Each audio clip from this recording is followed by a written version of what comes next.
চলছে প্রার্থীদের প্রচার যুদ্ধ, যা চলবে আগামী 10 ফেব্রুয়ারি পর্যন্ত। এমন সময়ও থেমে নেই প্রার্থীদের পাল্টাপাল্টি অভিযোগ। কেউ কেউ প্রশ্ন তুলছেন লেভেল প্লেইং ফিল্ড নিয়েও। ভোটের নানা সমীকরণ আর সংসদীয় আসনের বিশ্লেষণ নিয়ে শুরু করছে সময় সংবাদের বিশেষ আয়োজন নির্বাচনের সময়। আপনাদের সঙ্গে আছে আমি মাহাদ ইসলাম ধ্রুব। শুরুতেই জানিয়ে দিচ্ছি সংবাদ শিরোনাম। কাল খুলনা যশোর সফরে যাচ্ছেন বিএনপি চেয়ারম্যান, অংশ নেবেন নির্বাচনী জনসভায়। সংকট নিরসনে সুনির্দিষ্ট পরিকল্পনার আশা নেতাকর্মীদের। ভোটের মাঠে প্রচার যুদ্ধের উত্তাপ, কেন্দ্র পাহারার আহ্বান বিএনপির। দুর্নীতি চাঁদাবাজি বন্ধ করতে চায় জামাত। লেভেল প্লেইং ফিল্ড নিয়ে দুশ্চিন্তায় এনসিপি। আইন শৃঙ্খলা রক্ষার নামে বিভিন্ন নির্বাচনী এলাকায় শান্তি কমিটি গঠন করছে জামাত। ইসিতে অভিযোগ বিএনপির। জনসমর্থন দেখে ভীত হয়ে আজগুবি নালিশ, দাবি 11 দলীয় ঐক্যের। এবং বগুড়া 5 আসনে বিএনপি জামাতের হাড্ডাহাড্ডি লড়াইয়ের আভাস। মাদারীপুর 1 আসনে ধানের শীষের মাথা ব্যথা বিদ্রোহী প্রার্থীরা। ঠাকুরগাঁও 3-এ লড়াই হবে বিএনপি জামাত।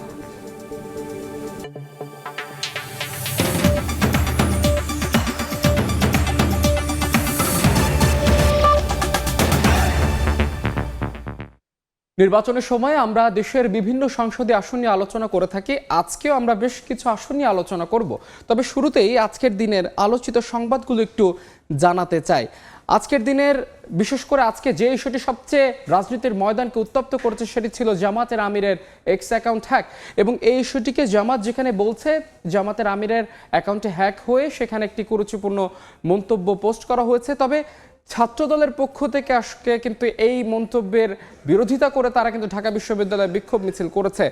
এবং কালকে কিন্তু দীর্ঘ 22 বছর পর খুলনা যাচ্ছেন বিএনপি চেয়ারম্যান তারেক রহমান। কাল তিনি খুলনা যশোর সফরের মধ্য দিয়ে সেই অঞ্চলে তার নির্বাচনী জনসভা শুরু করবেন। এদিকে আজকে জামাতের আমির তিনি শেরপুরে জনসভা করেছেন। এরপর তিনি কিন্তু আসলে মিরপুরে তার নিজ এলাকায় নিজ সংসদীয় আসনে কিন্তু তিনি আসলে গণসংযোগ করেছেন। এবং তিনি তার বক্তব্যে যেটি বলেছেন যে দুর্নীতি চাঁদাবাজি বন্ধ করতে চায় জামাত। এবং আজকে এনসিপির আহ্বায়ক নাহিদ ইসলাম তিনি নির্বাচনী গণসংযোগকালে তিনি যেটি অভিযোগ করেছেন যে লেভেল প্লেইং ফিল্ড নিয়ে তিনি কিন্তু আসলে সংশয় প্রকাশ করেছেন। তো আজকে এই ছিল আলোচিত সংবাদগুলো। আমরা নির্বাচনের সময় আজকে শুরুতেই যেতে চাই রাজশাহী বিভাগে। বগুড়া যেহেতু 7টি আসন নিয়ে গঠিত, আমরা বগুড়া 5 আসনটি নিয়ে কথা বলতে চাই। বগুড়া 5 আসনটি মূলত শেরপুর উপজেলা এবং ধুনট উপজেলা নিয়ে গঠিত এবং এটি একটি প্রতিদ্বন্দ্বিতাপূর্ণ আসন হিসেবে একে ধরা হয়। বিশেষ করে এই আসনটিতে আসলে বেশ কিছু হেভিওয়েট প্রার্থী রয়েছে। তো আসলে এই আসনে মোট ভোটার রয়েছে 5,72,340 জন, যেখানে পুরুষ ভোটার রয়েছে 2,81,287 জন এবং নারী ভোটার রয়েছে 2,91,047 জন এবং তৃতীয় লিঙ্গের কিন্তু 6 জন ভোটার এই আসনে রয়েছে। পোস্টাল ভোটের জন্য নিবন্ধিত ভোটার রয়েছে আসনে 3,173 জন। মোট ভোট কেন্দ্র রয়েছে 188টি এবং ভোট কক্ষ রয়েছে 1023টি। যেটি বলছিলাম, এই আসনটি কিন্তু আসলে প্রতিদ্বন্দ্বিতাপূর্ণ আসন। বিশেষ করে 1973 থেকে শুরু করে 2024 পর্যন্ত যে কয়টি জাতীয় নির্বাচন হয়েছে, এই নির্বাচনের মধ্যে বিএনপি আসনে 4 বার জয়ের মালা পড়েছে এবং আওয়ামী লীগ জিতেছে 5 বার, জাতীয় পার্টি জিতেছে 1 বার। তবে এবার যেহেতু আওয়ামী লীগ ভোটের মাঠে নেয়, তাই এই আসনটিকে কিন্তু বিএনপির দুর্গ হিসেবেই বলা যেতে পারে। কে লড়ছেন বিএনপির পক্ষ থেকে দেখতে চাই। এই আসনে বিএনপির পক্ষ থেকে প্রতিদ্বন্দ্বিতা করছেন গোলাম মোহাম্মদ সিরাজ। তিনি আসলে 1991 থেকে 2001 পর্যন্ত বিএনপির পক্ষ থেকে তিনি আসলে সংসদ সদস্য হয়েছেন এবং 2018 সালের উপনির্বাচনে কিন্তু আসলে তিনি জয়ী হয়েছিলেন। একটু জানিয়ে রাখতে চাই, তিনি কিন্তু বগুড়া জেলা বিএনপির আহ্বায়ক হিসেবে দায়িত্ব পালন করেছেন। তো তিনি কিন্তু আসলে বিএনপির পক্ষ থেকে একজন হেভিওয়েট প্রার্থী এবং তাকে টেক্কা দেওয়ার জন্য জামাতের কিন্তু সেখানকার একজন জনপ্রিয় প্রার্থী হয়েছেন। বিশেষ করে শেরপুর উপজেলা তিনি কিন্তু আসলে উপজেলার চেয়ারম্যান হিসেবে কিন্তু খুবই জনপ্রিয় চেয়ারম্যান হিসেবে কিন্তু তাকে বগুড়ায় তিনি পরিচিত এবং একই সঙ্গে তিনি উপজেলা জামাতের আমির হিসেবে দায়িত্ব পালন করছেন। এবং দুটি উপজেলা, বিশেষ করে শেরপুর এবং ধুনট, যেই দুটি উপজেলা নিয়ে এই আসনটি গঠিত, সেই দুটি উপজেলার ভাইস চেয়ারম্যান হিসেবে কিন্তু এই দবিরুল ইসলাম তিনি দায়িত্ব পালন করেছেন। তো আসলে দুজনই বলতে গেলে আসনে হেভিওয়েট। এছাড়াও বেশ কিছু প্রার্থী আসলে রয়েছে। বিশেষ করে বলতে চাই শিপন কুমার রবিদাস, তিনি বাংলাদেশ কমিউনিস্ট পার্টির পক্ষ থেকে লড়ছেন। খান কুদরতে সাকলাইন এলডিপির পক্ষ থেকে এবং ইসলামী আন্দোলন বাংলাদেশের পক্ষ থেকে মীর মোহাম্মদ মাহমুদুর রহমান এই আসনে প্রতিদ্বন্দ্বিতা করবেন। আমরা এই আসনটি সম্পর্কে আরো বিস্তারিত জানতে চাই। আমাদের সহকর্মী আব্দুল আওয়াল সেখানে রয়েছেন। আওয়াল, আপনি নিশ্চয়ই আমাকে শুনতে পাচ্ছেন। আমি একটু আপনার কাছে জানতে চাই, এই আসনে যেহেতু বিএনপির প্রার্থীকে খুব হ্যাভিওয়েট প্রার্থী হিসেবে ধরা হয় এবং জামাতের দবিরুর রহমান যিনি রয়েছেন তিনিও কিন্তু আসলে খুবই জনপ্রিয় একজন প্রার্থী, তো ভোটের চিত্র সেখানে কি বলে একটু আমাদের জানাবেন বিস্তারিত।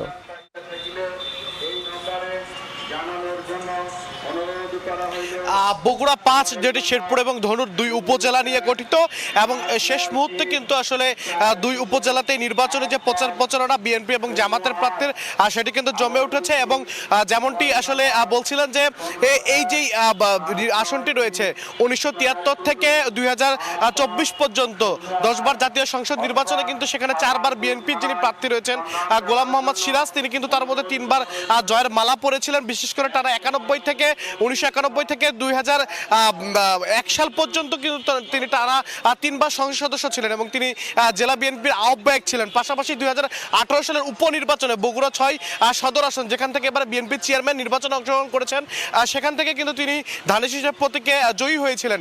সেই জায়গা থেকে সহজভাবে বলা যায় যে গোলাম মোহাম্মদ সিরাজ এলাকায় একজন হ্যাভিয়ার প্রার্থীর পাশাপাশি তার যিনি যার সাথে হাড্ডাহাড্ডি লড়াই হবে শেরপুর উপজেলা জামাতের আমির দবিবুর রহমান, তিনি কিন্তু 2014 সালে যে অংশগ্রহণমূলক উপজেলা নির্বাচন, সেই অংশগ্রহণমূলক উপজেলা নির্বাচনে কিন্তু দবিবুর রহমান বিপুল ভোটে জয়লাভ করেছিলেন। পাশাপাশি 2014 সালে যে উপজেলা নির্বাচন, সেখানে কিন্তু শেরপুর এবং ধনুন দুই উপজেলাতেই কিন্তু আসলে ভাইস চেয়ারম্যান পদে জামাতের যারা প্রার্থী ছিলেন তারা কিন্তু বিপুল ভোটে নির্বাচিত হয়েছিলেন।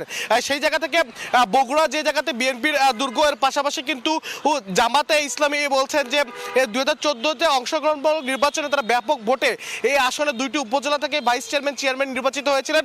সেই জায়গা থেকে কিন্তু আসলে হাড্ডাহাড্ডি একটি লড়াইয়ের আভাস পাওয়া যাচ্ছে। পাশাপাশি কিন্তু ইসলামী আন্দোলন এবং বাসুদেবের পক্ষ থেকেও সেখানে প্রার্থী রাখা হয়েছে এবং 5,71,000 যে ভোটার তাদের ভোটাধিকার প্রয়োগ করবেন, তার মধ্যে কিন্তু বেশিরভাগ নারী ভোটার আছেন, অর্থাৎ নারীদের ভোটের একটি বড় ম্যাগনেট কিন্তু এবারে নির্বাচনে কে জয়ী হতে যাচ্ছেন সেখানে ফলাফল নির্ধারণ করবে। এবং 188টি ভোট কেন্দ্র রয়েছে কিন্তু শেরপুর এবং ধনুট উপজেলায়, যেখানে আসলে 1023টি ভোট কক্ষে ভোটাররা তাদের ভোটাধিকার প্রয়োগ করবেন এবং মোট 20টি ইউনিয়ন এবং 2টি পৌরসভা নিয়ে কিন্তু আসলে এই শেরপুর এবং ধনুর উপজেলাটি গঠিত। তো এই ছিল বগুড়া থেকে বগুড়া 5 আসন নিয়ে নির্বাচনের সর্বশেষ খবরাখবর। আব্দুল আওয়াল, আপনাকে অসংখ্য ধন্যবাদ। আব্দুল আওয়াল যেমনটি জানাচ্ছিলেন, আসলে বিএনপি এবং জামাত দুজন প্রার্থী এখানে বেশ হ্যাভিওয়েট, তবে জয়ের ক্ষেত্রে এখানে ফ্যাক্টর হিসেবে কাজ করবে নারী ভোটাররা। রাজশাহী বিভাগ নিয়ে কথা বলছিলাম, আমরা এবার একটু যেতে চাই ঢাকা বিভাগে। আমরা ঢাকা বিভাগের মাদারীপুরে যেতে চাই। মাদারীপুর যেহেতু 3টি আসন নিয়ে গঠিত, আমরা মাদারীপুরে এক আসনটি নিয়ে কথা বলতে চাই, যে এক আসনটি মূলত শিবচর উপজেলা নিয়ে গঠিত এবং এই আসনটি কিন্তু এরই মধ্যে এই আসনের বেশ কিছু কারণে আসনে উত্তাপ ছড়াচ্ছে। একটু জানাতে চাই, আসনে মোট ভোটার রয়েছে 3,24,289 জন, যেখানে পুরুষ ভোটার রয়েছে 1,69,041 জন, নারী ভোটার রয়েছে 1,55,246 জন। তৃতীয় লিঙ্গেরও কিন্তু 2জন ভোটার এই আসনে রয়েছে। বিশেষ করে পোস্টাল ভোটের জন্য নিবন্ধিত ভোটার রয়েছে আসনে 3,427 জন এবং এই আসনটি যে কারণে প্রতিদ্বন্দ্বিতাপূর্ণ হয়েছে, মূল কারণ হচ্ছে বিএনপি আসনে প্রার্থিতা দেওয়ার পরেও কিন্তু বিএনপির 2জন প্রার্থী আসনে স্বতন্ত্র নির্বাচনের জন্য দাঁড়িয়েছেন এবং এই আসনে কিন্তু 11 দলীয় ঐক্যের একজন প্রার্থী হয়েছেন। কারা নেমেছেন ভোটের মাঠে একটু দেখতে চাই। এই আসনে ধানের শীষের পক্ষ থেকে লড়ছেন নাদির আক্তার মিঠু। একটু জানিয়ে রাখতে চাই, নাদির আক্তার মিঠু উপজেলা বিএনপির যুগ্ম আহ্বায়ক হিসেবে দায়িত্ব পালন করছেন। তিনি কিন্তু জেলা বিএনপির সদস্য হিসেবে দায়িত্ব পালন করেছেন। একটু তার স্বামী কিন্তু প্রয়াত নাজমুল হুদা মিঠু, তিনি কিন্তু উপজেলা বিএনপির সাবেক সভাপতি হিসেবে দায়িত্ব পালন করছেন এবং তার প্রয়াণের পর থেকে কিন্তু তিনি সক্রিয় রয়েছেন এই ভোটের মাঠে। তো এই আসনে রিকশার প্রতীকে লড়ছেন সাইদুদ্দিন হালনাজা। এই সাইদুদ্দিন হালনাজা কিন্তু মূলত 11 দলীয় ঐক্যের প্রার্থী হিসেবে এই আসনে লড়ছেন। তিনি খেলাফত মজলিসের একজন কেন্দ্রীয় নেতা এবং এই আসনে বিএনপির একজন প্রার্থী কামাল জামান মোল্লা, তিনি আসলে জেলা বিএনপির সদস্য হিসেবে দায়িত্ব পালন করেছেন এবং তিনি আসনটিতে আসলে একজন স্বতন্ত্র প্রার্থী হয়েছেন এবং স্বতন্ত্র প্রার্থী হওয়ার পরে কিন্তু আসলে তাকে দল থেকে বহিষ্কার করা হয়, যার কারণে আসনটি সবচেয়ে বেশি আলোচিত হয়েছে। তিনি হচ্ছেন সাজ্জাদ হোসেন লাবলু, জেলা বিএনপির যুগ্ম আহ্বায়ক হিসেবে দায়িত্ব পালন করেছেন এবং 2018 সালের নির্বাচনে কিন্তু তিনি আসলে বিএনপির পক্ষ থেকে আসনে লড়েছেন, কিন্তু পরবর্তীতে কিন্তু এইবার ত্রয়োদশ জাতীয় সংসদ নির্বাচনে তাকে মনোনয়ন দেওয়া হয়নি এবং যার কারণে কিন্তু ঢাকা ভাঙ্গা মহাসড়কটি অবরোধ করে বিক্ষোভ করেছে এবং তারপরে কিন্তু তিনি আসলে এই আসনটি থেকে লড়ার জন্য সিদ্ধান্ত নেন এবং এরপরে কিন্তু আসলে তাকে দল থেকে বহিষ্কার করা হয়। এছাড়া এই আসনে হরিণ প্রতীকে লড়ছেন, অর্থাৎ স্বতন্ত্র লড়ছেন ইমরান হাসান এবং জাতীয় পার্টির পক্ষ থেকে লড়ছেন জহিরুল ইসলাম মিন্টু। আমরা এই আসনটি সম্পর্কে আরো বিস্তারিত জানতে চাই, আমাদের সহকর্মী সঞ্জয় কর্মীকর তিনি রয়েছেন। সঞ্জয়, একটু আপনার কাছে জানতে চাই, এই আসনে বলতে গেলে বিএনপির 3 জন প্রার্থী হয়েছেন, একজন বিএনপির মনোনীত প্রার্থী আর 2 জন স্বতন্ত্র প্রার্থী। তো 3 জনের এই হাড্ডাহাড্ডি লড়াইয়ে কতটুকু সুবিধা ভোগ করবে 11 দলীয় ঐক্যের প্রার্থী? মাদারীপুর 1 আসনে বিএনপি প্রার্থী রয়েছে, পাশাপাশি বিএনপি থেকে মনোনয়ন চাওয়া 2 জন প্রার্থী রয়েছে, তারা মনোনয়ন না পাওয়ার কারণে প্রার্থী হিসাবে মাঠে লড়ছেন। আমরা ভোটারদের সাথে একজন হচ্ছেন কামাল জামান নুরুদ্দিন মোল্লা, অন্যজন হচ্ছেন কামাল জামান নুরুদ্দিন মোল্লা, দুজনে কিন্তু একজন সাদাত হোসেন লাবলু সিদ্দিকী, দুজনে কিন্তু একজন জেলা বিএনপি নেতা, অন্যজন উপজেলা বিএনপি নেতা। এই 2 বিএনপি নেতার সাথে কিন্তু হাড্ডাহাড্ডি লড়াইয়ের সম্ভাবনা রয়েছে। বিএনপি থেকে মনোনয়ন যিনি পেয়েছেন নাদির আক্তার মিঠু চৌধুরী, তিনি কিন্তু পাড়া মহল্লা চষে বেড়াচ্ছেন, সকাল থেকে সন্ধ্যা পর্যন্ত ভোটারদের দ্বারে দ্বারে ভোট প্রার্থনা করছেন এবং উন্নয়নের নানা প্রতিশ্রুতি দিচ্ছেন। আমরা কথা বলছিলাম প্রার্থীদের সাথেও, তারা বলছেন যে পরিবর্তনের লক্ষ্যে তাদেরকে বেছে নেবে, অর্থাৎ প্রত্যেকেই কিন্তু নির্বাচনে জয়ের ব্যাপারে শতভাগ আশাবাদী। এক আসনে মাদারীপুর 1 আসনে শিবচর উপজেলার একটি পৌরসভা এবং 18টি ইউনিয়ন নিয়ে গঠিত এই শিবচর মাদারীপুর 1 আসন। এই 1 আসনে কিন্তু 10 জন প্রার্থী প্রতিদ্বন্দ্বিতা করছেন এবং ভোটাররা বলছেন যে 12 তারিখ তাদের যে মনের যে প্রার্থী রয়েছেন, যিনি উন্নয়নের স্বার্থে কাজ করবেন এবং যাকে সুখে দুঃখে পাওয়া যাবে, এমন প্রার্থীকে কিন্তু তারা বেছে নেবেন। তবে পরিসংখ্যান অনুযায়ী এখন পর্যন্ত বিএনপির যে 2 জন প্রার্থী রয়েছেন, বিদ্রোহী বা স্বতন্ত্র প্রার্থী এবং অপরদিকে মনোনীত প্রার্থী, এই 3 প্রার্থীর মধ্যে কিন্তু হাড্ডাহাড্ডি লড়াইয়ের সম্ভাবনা রয়েছে বলে ভোটাররা আমাদেরকে জানিয়েছেন। মাদারীপুর 1 আসনে 3,21,000-এর বেশি কিন্তু ভোটার, যার অর্ধেকই হচ্ছে নারী। অর্থাৎ যেহেতু মাদারীপুর 1 আসনে যে যিনি প্রার্থী তিনি কিন্তু নারী, অর্থাৎ তিনিও কিন্তু নারীদেরকে বেশ গুরুত্ব দিচ্ছেন। তো সবকিছু মিলিয়ে বলা যায় মাদারীপুর 1 আসনে যে ভোটের যে প্রচার প্রচারণা বেশ জমজমাট হয়ে উঠছে। তো এই ছিল আমার কাছে সবশেষ। সঞ্জয়, আপনাকে অসংখ্য ধন্যবাদ। সঞ্জয়, যেমনটি জানাচ্ছিলেন, সেখানে বেশ কিছু প্রার্থী হলেও মূল লড়াইটা হওয়ার আভাস পাওয়া যাচ্ছে বিএনপির মনোনীত প্রার্থী এবং বিএনপির 2 জন বিদ্রোহী প্রার্থী 3 জনের মধ্যে। কথা বলছিলাম রাজশাহী বিভাগের একটি আসন নিয়ে, কথা বললাম ঢাকা বিভাগের একটি আসন নিয়ে। এবার আমরা যেতে চাই রংপুর বিভাগে, সেখানে আমরা কথা বলতে চাই ঠাকুরগাঁওয়ের 3টি আসন নিয়ে গঠিত ঠাকুরগাঁও 1 আসনটি নিয়ে, আমরা ঠাকুরগাঁও 3 আসনটি নিয়ে কথা বলতে চাই। এটি মূলত পীরগঞ্জ উপজেলা এবং রানী সংকাইল উপজেলা নিয়ে কিন্তু আসলে আসনটি গঠিত। এই আসনের ভোটার সংখ্যা একটু জানাতে চাই। এই আসনের মোট ভোটার রয়েছে 3,64,119 জন, যেখানে পুরুষ ভোটার রয়েছে 1,84,701 জন এবং নারী ভোটার রয়েছে 1,79,426 জন। তৃতীয় লিঙ্গেরও কিন্তু 2 জন ভোটার এই আসনে রয়েছে। বিশেষ করে পোস্টাল ভোটের জন্য নিবন্ধিত ভোটার রয়েছে আসনে 3,078 জন। এই আসনে বেশ কিছু হেভিওয়েট প্রার্থী আসনে প্রতিদ্বন্দ্বিতা করছেন। তো কারা লড়ছেন ভোটের মাঠে একটু দেখতে চাই। এই আসনে ধানের শীষের পক্ষ থেকে লড়ছেন মোহাম্মদ জাহিদুর রহমান। তিনি কিন্তু আসলে ধানের শীষের পক্ষ থেকে 2018 সালে তিনি নির্বাচনে অংশ নেন এবং তিনি কিন্তু আসলে সেই নির্বাচনে জয়ী হন এবং 19 সালে কিন্তু আসলে তিনি দলীয় সিদ্ধান্তের বাইরে গিয়ে শপথ গ্রহণ করার কারণে কিন্তু তাকে দল থেকে বহিষ্কার করা হয়। এই আসলে দাঁড়িপাল্লার প্রতীকে লড়ছেন এবং জাহিদুর রহমান কিন্তু পরে আবার দলে ফিরে আসেন এবং পীরগঞ্জ উপজেলা বিএনপির তিনি সভাপতির পদে অধিষ্ঠিত হন এবং তিনি বিএনপির হাল ধরেছেন। দাঁড়িপাল্লার পক্ষ থেকে লড়ছেন মিজানুর রহমান। তিনি একটি উপজেলা জামাতের নায়েবে আমির হিসেবে দায়িত্ব পালন করছেন। এই আসনের সবচেয়ে হেভিওয়েট প্রার্থী হচ্ছেন হাফিজ উদ্দিন আহমেদ। তিনি একাধিকবার এই আসনে লড়েছেন এবং তিনি কিন্তু আসলে জাতীয় পার্টির প্রেসিডিয়াম সদস্য, একই সঙ্গে তিনি জাতীয় পার্টির এই ঠাকুরগাঁও জেলা জাতীয় পার্টির সভাপতি হিসেবে দায়িত্ব পালন করছেন এবং 3 বার কিন্তু আসলে তিনি সংসদ সদস্য নির্বাচিত হয়েছেন এই ঠাকুরগাঁওয়ে। আমরা এই সম্পর্কে আরো বিস্তারিত জানতে চাই। আমাদের সহকর্মী জিয়াউল হক রয়েছেন। জিয়াউল, আপনি নিশ্চয়ই আমাকে শুনতে পাচ্ছেন। একটু আপনার কাছে জানতে চাই, এই আসনে জাতীয় পার্টির একজন হেভিওয়েট প্রার্থী রয়েছে, যিনি এই 2024 সালের যে বিতর্কিত নির্বাচন, সেই নির্বাচনে তিনি জয়ী হয়েছিলেন। বিএনপির একজন হেভিওয়েট প্রার্থী রয়েছে। তো এই আসনে আসলে ভোটের মাঠের চিত্র কি বলে, একটু জানাবেন বিস্তারিত। আমরা এর আগে 2টি আসনের বিস্তারিত জানিয়েছিলাম, ঠাকুরগাঁও 1 এবং ঠাকুরগাঁও 2। এবার আমরা জানাতে চাই ঠাকুরগাঁও 3 আসন নিয়ে। ঠাকুরগাঁও 3 আসনেও কিন্তু জোরে সোরে নির্বাচনী যে প্রচারণা, যে এই সরগরম, সেটি কিন্তু চলছে। আমরা এরই মধ্যে জানিয়েছি আপনাদেরকে যে এই আসনটিতে, অর্থাৎ ঠাকুরগাঁও 3 আসন থেকে 10 জন প্রার্থী প্রতিদ্বন্দ্বিতা করছেন। তার মধ্যে বিএনপির প্রার্থী রয়েছে, সেখানে জাতীয় পার্টির প্রার্থী রয়েছে, জামায়াতে ইসলামের প্রার্থী রয়েছে, গণ অধিকার পরিষদের প্রার্থী সহ অন্যান্য আরও 9টি দল এই আসনটিতে অংশ নিয়েছে, একজন শুধুমাত্র স্বতন্ত্র প্রার্থী হিসেবে এই জায়গায় প্রতিদ্বন্দ্বিতা করছে। এখানকার ভোটার সংখ্যা রয়েছে 3,60,000-এরও বেশি, অর্থাৎ নির্বাচনী যে মাঠ সেটি কিন্তু এরই মধ্যে আমরা দেখেছি সরগরম। তার মধ্যে আমরা বলতে পারি যে বিএনপির যিনি প্রার্থী তিনি একাধিকবার এমপি ছিলেন এবং জাতীয় পার্টির যিনি প্রার্থী ঠাকুরগাঁও 3 আসনে তিনি কিন্তু একাধিকবার এমপি ছিলেন, এবং তাদের মধ্যে যেই হাড্ডাহাড্ডি লড়াই সেটি কিন্তু আমরা লক্ষ্য করছি। পাশাপাশি জামাতের যেই প্রার্থী তিনি কিন্তু সেখানকার ভাইস চেয়ারম্যান ছিলেন, অর্থাৎ পীরগঞ্জ উপজেলার ভাইস চেয়ারম্যান ছিলেন, এটি কিন্তু আমরা জেনেছি। তিনিও কিন্তু মাঠ সরগরম করে রেখেছেন এবং ভোটের যে প্রতিদ্বন্দ্বী সেই প্রতিদ্বন্দ্বী প্রার্থী হিসেবে তিনিও কিন্তু ভোটারদের দ্বারে দ্বারে যাচ্ছেন।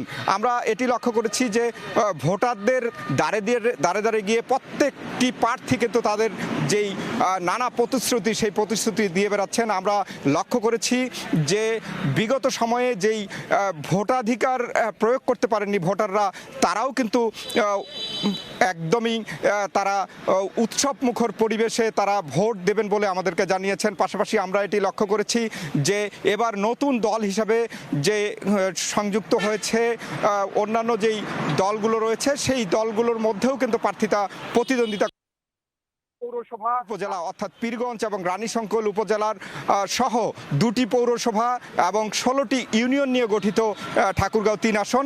এই আসনটিতে বরাবরই আমরা লক্ষ্য করেছি যে বিএনপি এবং জাতীয় পার্টি সেই জায়গায় জয়লাভ করে। এই দুজনের মধ্যে হাড্ডাহাড্ডি লড়াই হবে বলে আমরা জানতে পেরেছি। তো এই ছিল ঠাকুরগাঁও 3 আসনের সবশেষ খবর। জি, আপনাকে অসংখ্য ধন্যবাদ। জিয়াউর রহমান বকুল যেমনটি জানাচ্ছিলেন, আসলে 10 জন প্রার্থী হলেও মূল লড়াইয়ের আভাস পাওয়া যাচ্ছে বিএনপি এবং জাতীয় পার্টির মধ্যে। নির্বাচন ঘিরে আইন শৃঙ্খলা বাহিনীর প্রস্তুতি ভালো বলে জানিয়েছেন স্বরাষ্ট্র উপদেষ্টা জাহাঙ্গীর আলম চৌধুরী। সকালে চট্টগ্রামে আইন শৃঙ্খলা নিয়ে মতবিনিময় সভায় তিনি বলেন, এবারের নির্বাচন হবে সুষ্ঠু ও নিরপেক্ষ। নির্বাচনে কোনোভাবে ইন্টারনেট বন্ধ হবে না বলেও জানান উপদেষ্টা। ইন্টারনেট যদি কেউ বন্ধ করে তাহলে আমরা আইনের আওতায় নিয়ে আসবো। যেটা আপনাকে মুখ একেবারে খোলা, সত্যি কথা প্রকাশ করার জন্য তো আপনারা প্রিপারেশন মতো কাজ আগিয়ে গেলে আমাদের নির্বাচনটা হবে খুবই সুষ্ঠু, উৎসব মুখর এবং একেবারে ফেয়ার। ইলেকশনকালীন সময়ে পরিস্থিতি যেন পুরাটা শান্ত থাকে, এই জন্য যত ধরনের ব্যবস্থা নেওয়ার আমরা নিচ্ছি। সারা দেশের মতো পিরোজপুরেও বইছে ত্রয়োদশ জাতীয় সংসদ নির্বাচনের হাওয়া। গরম চাপের গায়ে চুমুক দিতে দিতে সাধারণ মানুষের আড্ডায় জমে উঠেছে ভোটের খোশ গল্প। প্রার্থীদের প্রতিশ্রুতির ফুলঝুরি নয়, উন্নয়ন বঞ্চিত পিরোজপুরবাসী চান নির্বাচিত জনপ্রতিনিধিদের হাত ধরে কাঙ্ক্ষিত উন্নয়ন। ভোটারদের প্রত্যাশার খবর জানাচ্ছেন রিপোর্টার জিয়াউল হক জিয়া। ভোটারদের চাওয়া পাওয়া নিয়ে আমরা আজ এসেছি চায়ের আড্ডায় পিরোজপুরের রাজহাট এলাকায়। রাজহাটের ভোটারদের ভাবনা চাওয়া পাওয়া শুনবো তাদের মুখে আজ। এবার জানি আমরা সুষ্ঠুভাবে সুন্দরভাবে আমরা ভোট দিতে পারি, ভোট কেন্দ্রে যেতে পারি আমাদের মা বোনদের নিয়ে। পানি ঠিক মতন পাই, কারেন্ট ঠিক মতন পাই এবং নদী খনন করা, এই সমস্ত নিয়েই আমাদের দাবি। রাস্তাঘাট, পরিবেশ, শিক্ষা, সমাজ সম্মান গড়তে পারি, এই জন্য আমাদের মনের আশা আকাঙ্ক্ষা একটুটুকুই।